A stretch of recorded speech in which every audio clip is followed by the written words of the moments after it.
Hey everybody, it's your man James, Mr. Glenn Treasures, back again with some more video action for you. Today's another clipped bit from an old live stream with all the recent happenings going on in the wake of the Charlie Kirk situation and all that, and people who are kind of FAFOing, as the kids say today.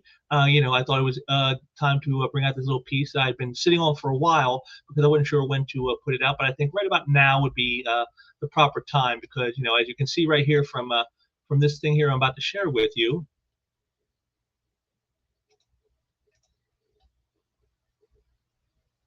There it is. Jimmy Kimmel suspension sparks boycott calls against Disney. Hit them where it hurts. You can see there's people now who are trying to boycott, the corporations who are now cracking down on people who are crossing the lines with calls of violence and misleading and lies about what actually happened that day and everything else.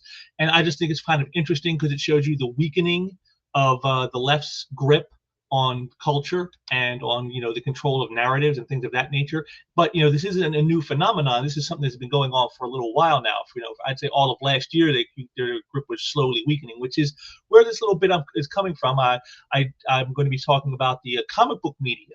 But as you can see here, it's all across the media landscape now that this is happening. And so, this whole thing of their loosening grip on the culture, on being able to tell people what to think and what to believe, it's all going away. And you can see they're starting to flip out at the loss of their influence and control. And I just thought that this was a very interesting thing to talk about, considering, like I said, what's going on right now. And, here was just a little while ago, I was talking about it within the comic industry. And it's funny to me how often the comic industry seems to be like a petri dish for what's going on in the culture. You look at what's happening in the comic book industry, and pretty soon it will be happening elsewhere. And that's kind of what I think we have here right now. So I thought it was a very interesting one. We get some laughs at this because we get to laugh at the comic book media shills as they cry and whine at their loss of influence and whatnot. And it's just like I said, it's just if you look at it, it's almost like a mirror to what's happening right now. And it was very interesting to me. So I hope you get a little something out of this. And I want to thank you all for joining me today. I hope you do enjoy this little tidbit here for you. And I'll be back soon with some more stuff. So until next time, take care. Why are comic journalists upset? Now, see, this is the key. Even though Estrada has assured comics journalists they can still submit to the rewards this year, the outright absence of the dedicated category still stings. Comics journalists are typically underpaid at all, whether they're writing, producing, or podcasting, or creating and editing videos about the medium. I'd argue that no one in the field does what they do for award recognition, but the Eisner Award means a lot in the comics industry.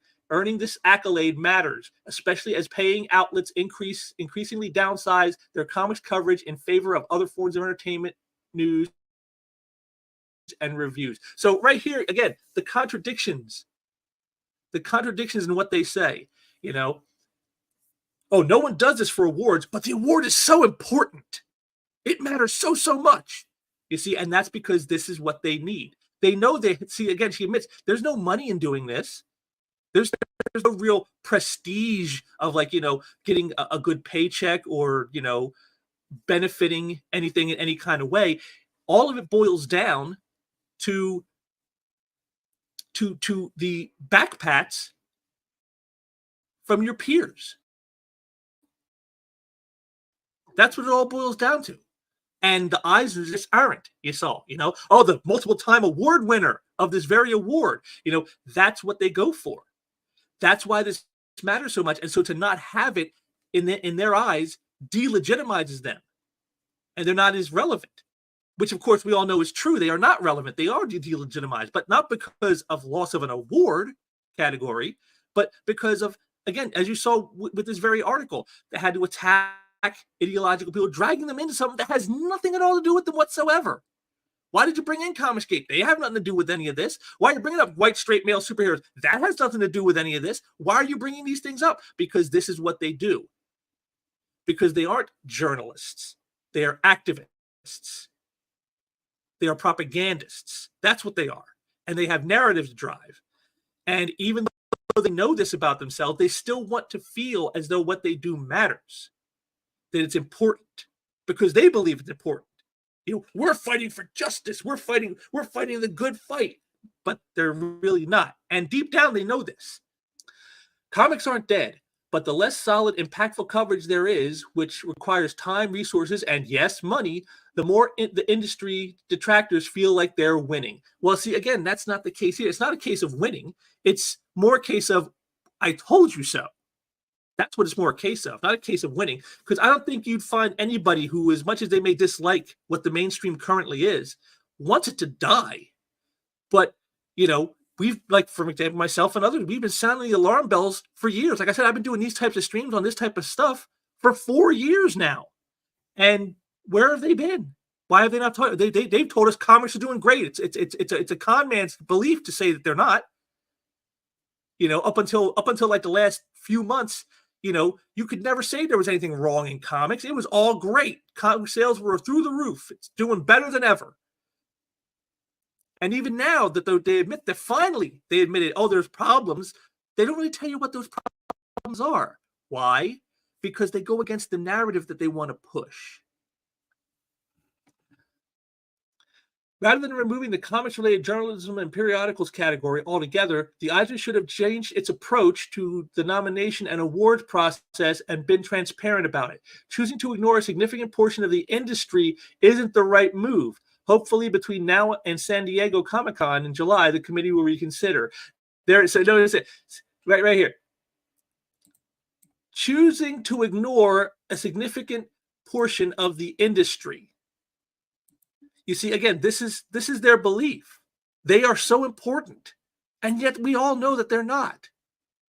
But then again, we get to Samantha here, and what you can see right here, they is a fat, disabled lesbian writer and editor who had been working in digital and print media since 2010. Their work focuses primarily on LGBTQ plus and fat representation in pop culture. I mean, there it is. This is it. This is what she's about. She's not about journalism. She's not about, you know, trying to help out the industry. She's not about any of that stuff. It's about pushing narratives. That's what all this says. And it's right here spelled out in her little bio. This is what these people are. And, you know, again, but they know, and they, I mean, she knows what she is, even though she's telling you, oh, I'm a journalist. She knows she's not. Everyone knows she's not. But this is what they do. This is their currency, is that backpat, you know, that attaboy from your peers. And that's what the Eisners represent to these types. It's the validation award. That's what it is. It's the one that tells them you're important, you matter, what you do is significant and relevant. And so to remove that category, even though they're merging it with another, even though they can still submit their stuff, none of that matters, because now they aren't being singled out for special validation.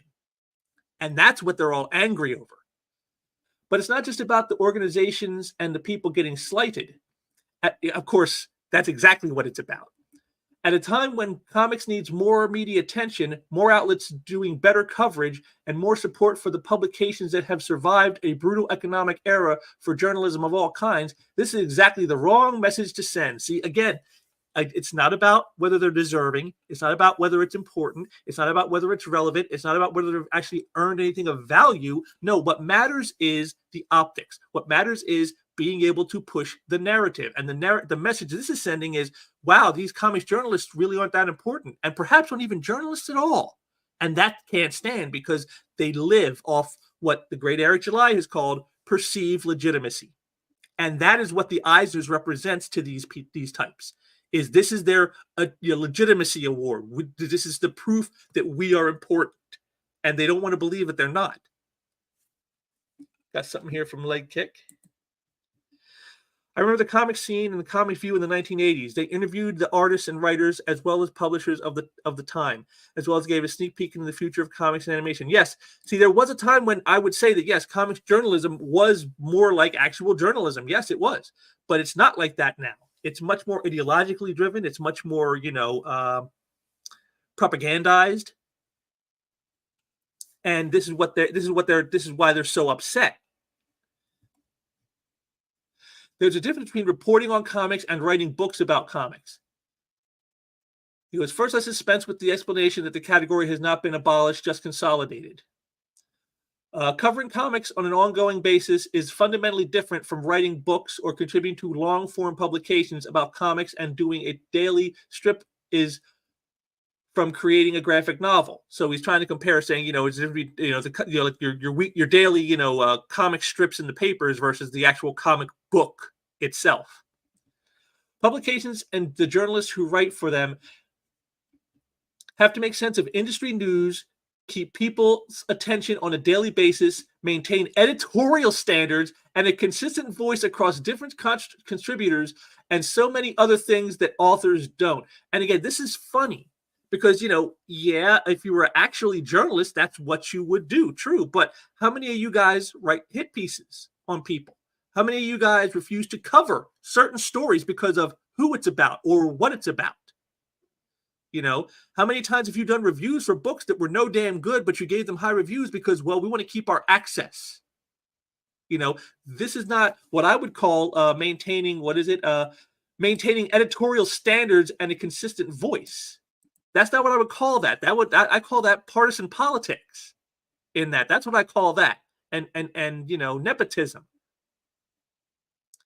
So it is peculiar that the Eisner Awards, which insist on important distinctions between webcomics and digital comics, and between single issues, miniseries, and continuing series, has decided that in this case, all the stuff that you people who write about comics do is basically the same.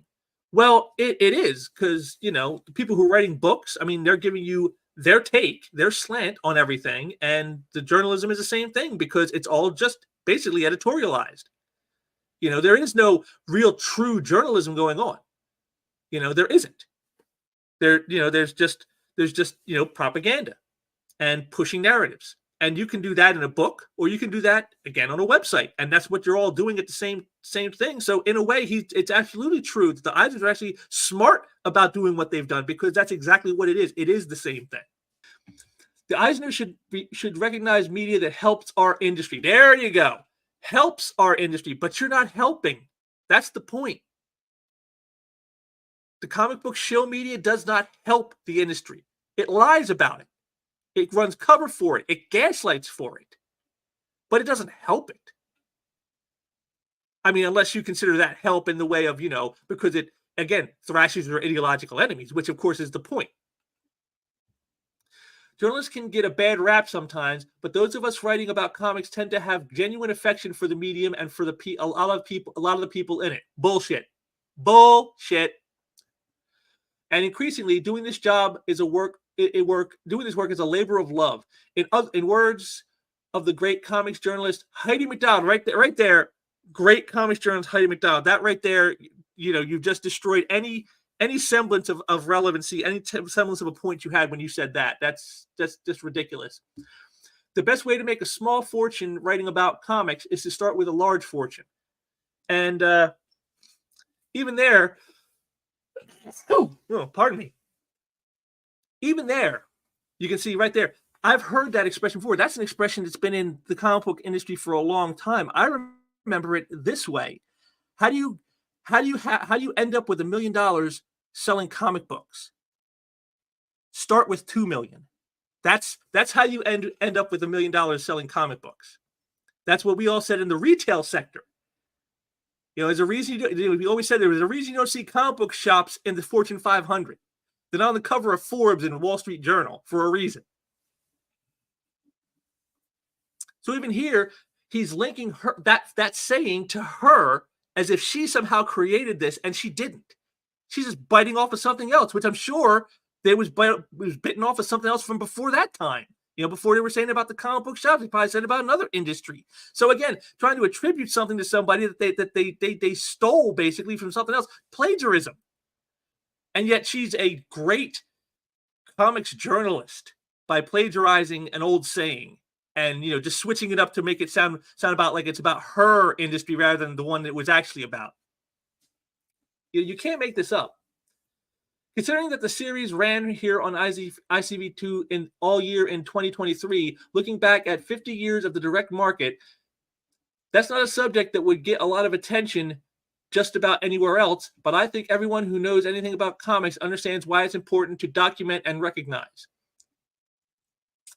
Work like this contributes just as much, perhaps more, to the medium than a well-inked issue of your favorite superhero series that remains eligible for awards in 6 different categories. There, look at the salt. The salt. The salt. Work like this contributes just as much, perhaps more. Again, the self-entitled belief of being so important and so relevant. And they, again, more than the well-inked issue of your favorite superhero series. So the actual books that were put out to create the industry that they're talking about, that they're supposedly journalizing, the very product that makes that industry exist is less important than these people who talk about it. That's what they're telling you. The comics don't matter. We matter. We're what's important. We're more important than that. And of course, it is Heidi McDonald at the beat. I guess I'll never get to wear my Eisner Awards dress again. AI me. I'll be fine sitting here by this. Great, thanks. That's hilarious. And see, again, once again, the incestuous nature of this subsection of the industry. She brings him up right there. Very first sentence, she brings him up about what he wrote. So how much of a journalist is Heidi when all she's doing is regurgitating the exact same thing that somebody else just wrote? Comics press don't do what they do for awards. They do it because they love comics. Bullshit! X to doubt! But to remove the one category that includes them in the Eisners is a mistake that should be fixed. Well, if they don't do it for awards, why do they care if they get them or not, right? It doesn't matter. We don't do this stuff for awards. We don't do it for accolades. Well, okay, so they took the accolade away. So then why are you so salty? Why are you crying so hard? What's the big deal? You're not losing anything, right? It doesn't matter. You're not doing it for this reason. You just said so yourself. Again, they exposed the lies in their own words. Here's Chris Thompson. This is where he took Katzman's thing and says, "This is so true. I have almost 300 episodes of my podcast to prove. But I think dropping comics journalism is a sad indictment of the mainstream pop culture press. It used to be easy to get genuine comic coverage, but now it's an uphill battle against film, TV, and video games." I'm sorry, have you seen films and TV and video games lately? Have you heard about what's happening there? Streaming services losing billions of dollars, movies that are crapping out $300 million losses, video games that people are trashing left and right. Hello, is this thing on? Hello. The battle isn't because of video games and movies. That's not what the problem is. The problem is that people now see through what you do. There was a point where maybe back in the past, in the 70s and the 80s, maybe you guys did true journalism where you actually gave honest reviews instead of just shill reviews to keep your access, where you actually, talked about topics that actually mattered in comics rather than just talking about your own personal political viewpoints of comics, where you went out and talked to everybody in comics if they were of any kind of relevance, any kind of significance, anything they did where it was like, wow, that was a big deal. You would talk to that people, where now it's we'll decide who will and will not be talked about. And if we decide to write a hit piece on that person, it doesn't matter how great their work is. It doesn't matter how much they've done for the industry. We're going to write that hit piece and all the same and fuck that person.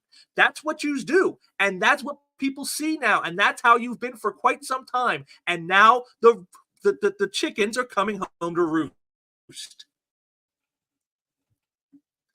You get the idea. Not even angry, really. Just sad. I'm sorry. Did she read those tweets that I just read? Did she actually read those tweets before she posted them? Because that had a whole lot of salt to me. My God, I've had French fries from fast food restaurants with less salt. This is another reason that giving out Eisner made some sense. It's all we got. There you go. There you go. Maybe not in the way she was thinking of saying it, but that's the truth. It's all they've got. This is our validation. This is our relevance. This proves that we're important. And if we don't have this, well, we're just like any of you other unwashed masses of fools. We're not important. We're not special, but we are. And that's what the Eisners always prove, that we're special and different and important. unlike you plebeians. What was that about not having a class system?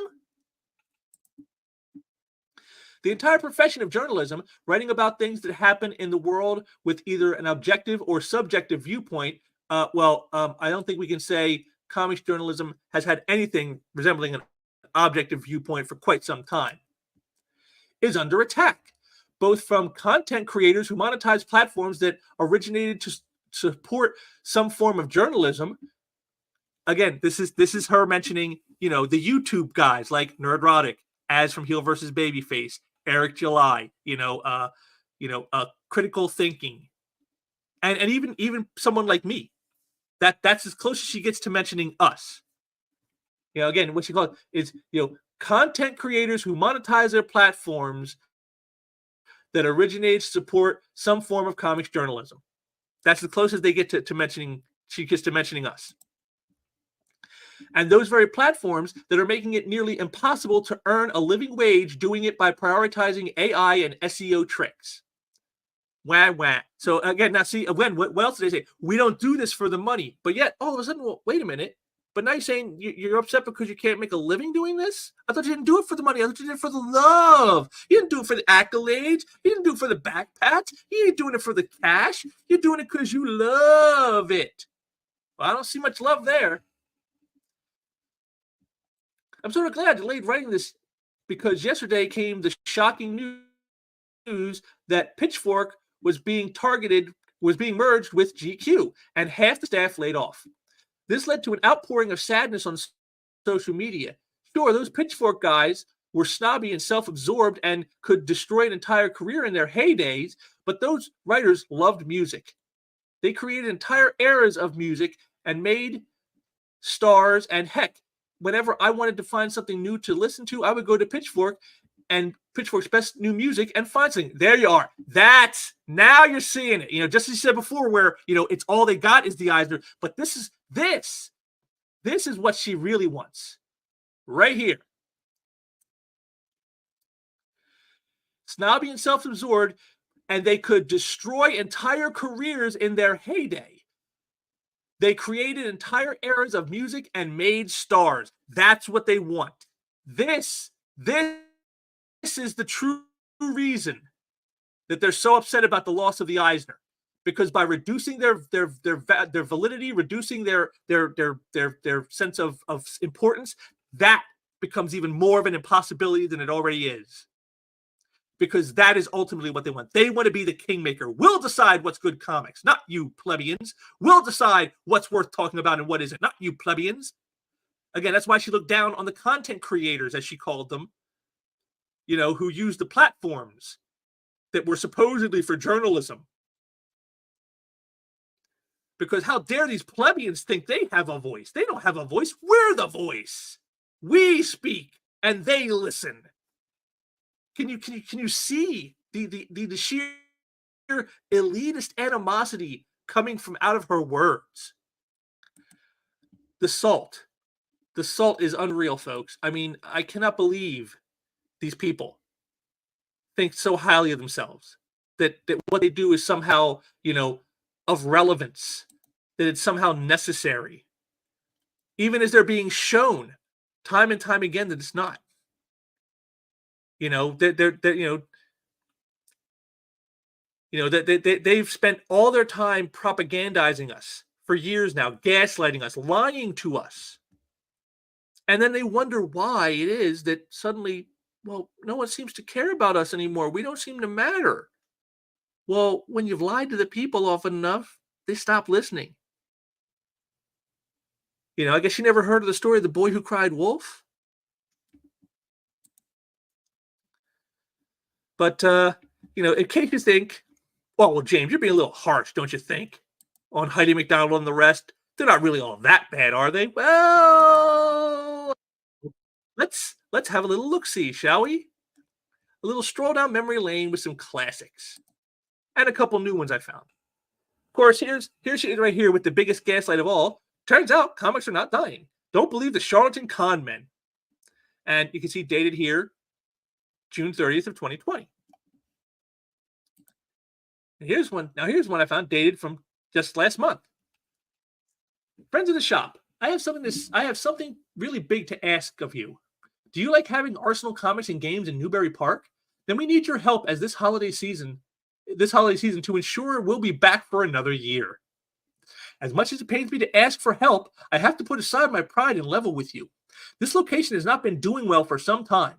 I have done as much as possible to hustle, work the numbers, promote, but even with the help of some great staff and awesome customers, it has just gotten too hard to get through this really difficult year for Arsenal.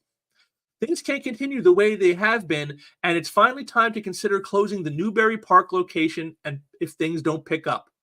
We have so much fun stuff planned for our counter our slowest months of January and February, but to even get that chance, we need to have an awesome holiday season. I mean, one for the record books. It hurts my heart to be spending my time writing this instead of working on new Christmas commercials, but I really believe we have to have some awesome fans out there in the Conejo Valley who want to have a place to go to play games and get the latest comics they can't get anywhere else. Whether you have a pull file or a shopping list for the people close to you, we'd love to help you out. And if you're not local, feel free to head over to our website and order something to let us know you're out there rooting for us. And if everything goes well, I'll be back here next season filming a brand new legendary Christmas commercial for your Arsenal Newbury Park.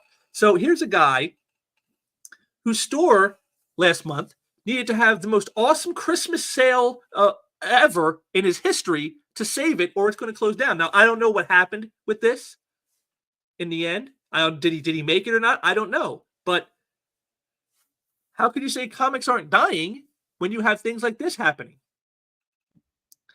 And again, as if you needed more evidence of this, someone writes in, IGN review of Hogwarts Legacy is very weird because it reads like they wanted to give it a bad review but weren't allowed to.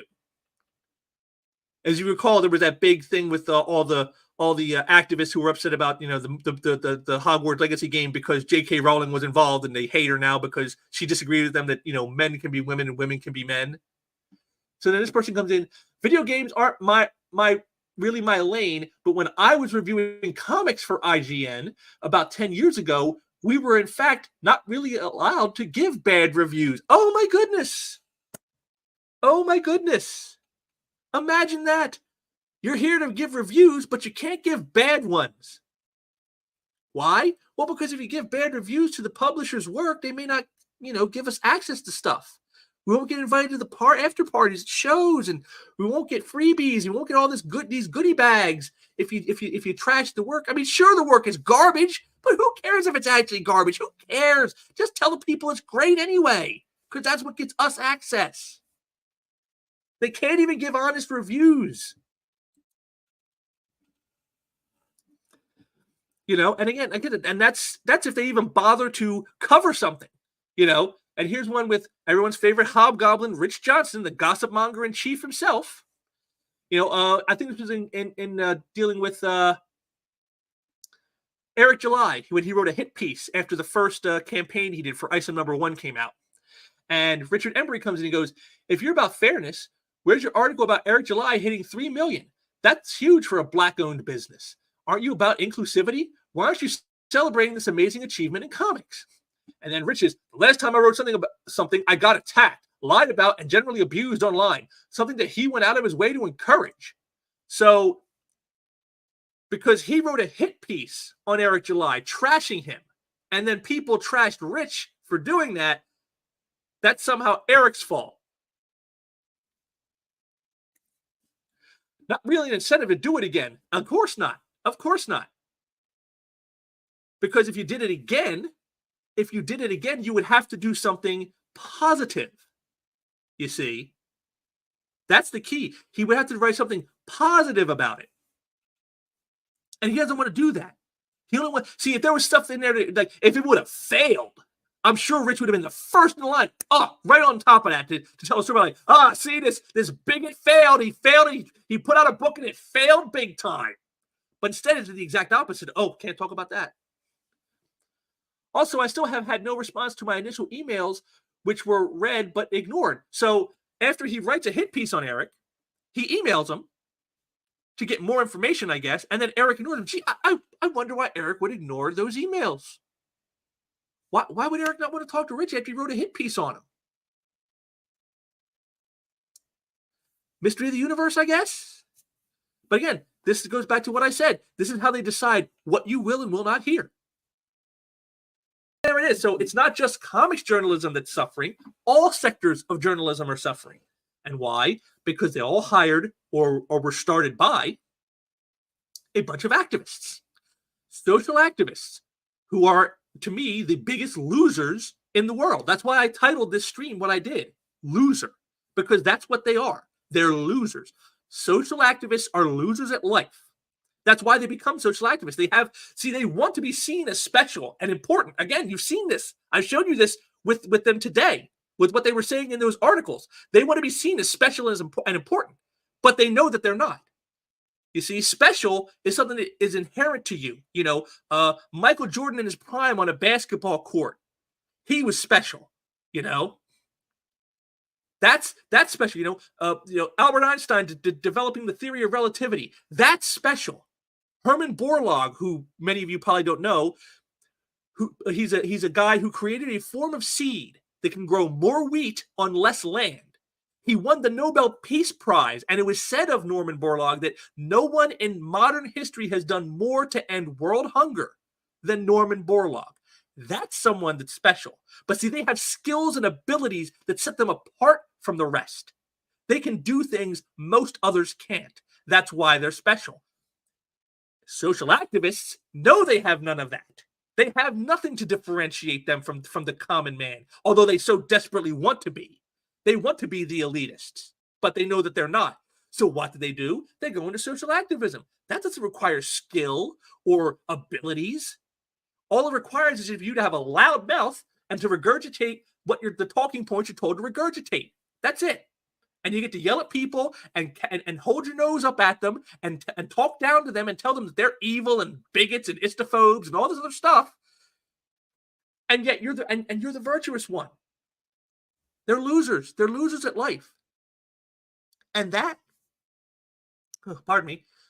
is who we've let into all these industries, and the movies and the music and comics and, business, sports, journalism. We've let in all these social activists, and they've destroyed everything they've touched. And now the chickens are coming home to roost. This is why you're seeing all this right now. And that's because this is what it comes down to. I almost thought of using this image for the thumbnail for this stream, but I thought, nah, I'll save it for inside. And, there it is. This says it all right here. And the Shill Media will never tell you this. They're doing like Heidi McDonald does. Oh, comics are doing great. Don't believe the charlatan comment saying they're dying. Comics are doing great. Look, Heather Antos posted the ICV2 graph. Don't you see the numbers going up? But we all know different. We all know this isn't the case. It's all lies. It's all gaslighting.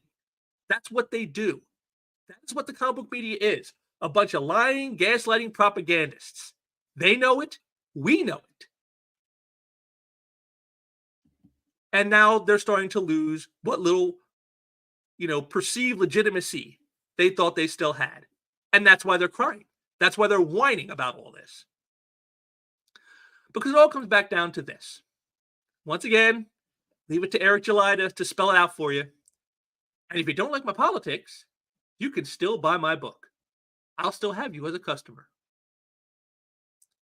Amazing. You don't have to agree with him on politics or, I would guess, any issue. And yet he still will happily give you the great service and quality that he has given everybody else who does. This used to be a standard we had, not just in comics, but in all entertainment, in all industries, even in journalism. You don't have to like my politics, but I'll still give you a fair hearing. I'll still be objective. I'll still give you, fair play. But they don't do that anymore. They haven't done that for a long time.